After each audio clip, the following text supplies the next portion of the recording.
Nag-uumpisa na naman tayo mga ka-farmers. Buhay na naman ang bida. Tingnan nyo naman, may bago na naman tinatapon na broccoli naman dito. Akala ko wala pang umaanin ng broccoli ngayon.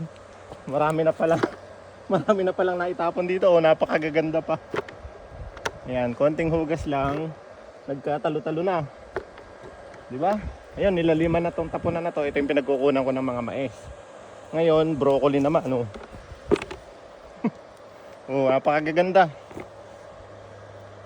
Ano pang hahanapin mo dyan? Konting hugas lang yan. Okay na yan. Reject lang naman yan kasi may mga sira dito sa gitna. Binibiyak na lang nila. Tapos tinatapon dito. Oh, paano pa?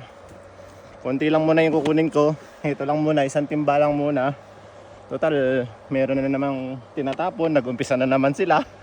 Kaya para may pang ulam tayo. Namingwit ako ngayon. Wala akong nahuli. Buti na lang talaga dumaan ako dito sa basura. Nilalaliman na nila yan para pagtatapunan uli sa susunod. Oh. Na-late tayo mga ka-farmers. Oh. Yung iba nagdilawan na. Oh. Ito naman, yan yung nagiging fertilizer. Siya naman ngayon ang ikakalat sa bukid para maging fertilizer. Dami oh. So, paano pa? Uwi na muna tayo. May pang-ulam na kahit walang huling isda. May pang-ulam na. Oh. Yan. Thank you.